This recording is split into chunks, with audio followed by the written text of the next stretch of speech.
దేశంలోకి అనుమతి లేకుండా రావడమే నేరం. మనం ఏ దేశంలోకి పోవాలన్నా వీసా తీసుకుంటాం. అట్లాంటిది ఒక దేశంలోకి అక్రమంగా చొరబడి ఆ దేశ అధ్యక్షుణ్ణి వాళ్ళ భార్యని బెడ్రూమ్ లో నుంచి కిడ్నాప్ చేసుకొని తీసుకొని పోతాడు. ఇంకొక దేశంలోకి చొరబడి ఆ దేశ ముఖ్య నాయకుడిని హత్య చేస్తాడు. మన ప్రభుత్వం మీద విమర్శ ఉండొచ్చు, మన ప్రధానమంత్రిని కూడా మనం విమర్శిస్తాం. ఏడో దేశం వాడు వచ్చి మన ప్రధానమంత్రిని ఎత్తుకుపోతే మనకి ఎట్లా ఉంటది? సార్వభౌమ సర్వసత్తాక ప్రజాస్వామ్య గణతంత్ర దేశం కదా మనది. ఇంకెవరైనా మన దేశం మీద ఏకపక్షంగా దాడి చేస్తే మనం ఊరుకుంటామా? కానీ అమెరికా ఈరోజు వెనిజులా అధ్యక్షుడిని ఎత్తుకుపోయింది, ఇరాన్ అధ్యక్షుడు ఖమైనీని హత్య చేసింది, ఇంకా యుద్ధం కొనసాగిస్తుంది, గ్రీన్లాండ్ ని ఆక్రమిస్తానంటుంది, క్యూబాని దిగ్బంధనం చేసింది, కెనడాని ఆక్రమిస్తానని చెప్తుంది, గ్రీన్లాండ్ నాకు కావాలి అని చెప్తుంది. ఇటువంటి సామ్రాజ్యవాద దురహంకారాన్ని ప్రపంచం సహించడం మహా నేరమవుతుంది. 21వ శతాబ్దపు యుద్ధాలు చాలా మారిపోయాయి. ఈ రోజు యుద్ధం పసిపిల్లల మీద చేస్తున్నారు, స్త్రీల మీద చేస్తున్నారు, స్కూళ్ల మీద బాంబులు వేస్తున్నారు, హాస్పిటల్స్ మీద బాంబులు వేస్తున్నారు. 20వ శతాబ్దపు యుద్ధానికి 21వ శతాబ్దపు యుద్ధానికి చాలా తేడా వచ్చింది. ఇంతకు ముందు యుద్ధం కోసం ఆయుధాలు కొనుక్కునే వాళ్ళు ఈ రోజు ఆయుధాలు అమ్మడం కోసం యుద్ధాలు చేస్తున్నారు. ఇటువంటి దురహంకారపూరిత అమెరికన్ సామ్రాజ్యవాదానికి వ్యతిరేకంగా మనం అందరం మాట్లాడాల్సిన అవసరం ఉంది.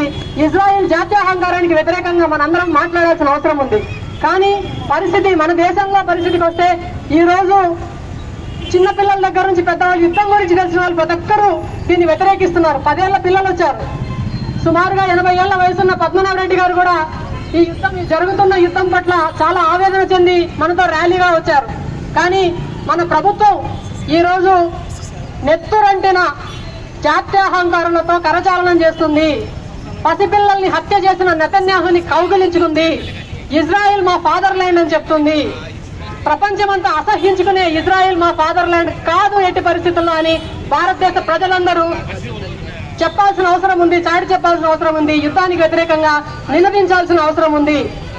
ఈ రోజు అమెరికన్ సామ్రాజ్యవాదానికి దాసోహం అనడం తప్ప మీకు గత్యంతరం లేదు అని ట్రంప్ మాట్లాడుతున్నాడు. అన్ని దేశాలలాగే అన్ని చమురు వనరులని కబ్జా చేయొచ్చు అనుకున్నాడు. కానీ ఈ రోజు ఇరాన్ ఎదురు నిలిచింది. మిత్రులారా, ప్రపంచ ప్రజల ఆక్రోశాన్ని ఈ రోజు ఇరాన్ ఫీల్ అవుతుంది. ఇరాన్ ఎదురిస్తుంది అమెరికాని.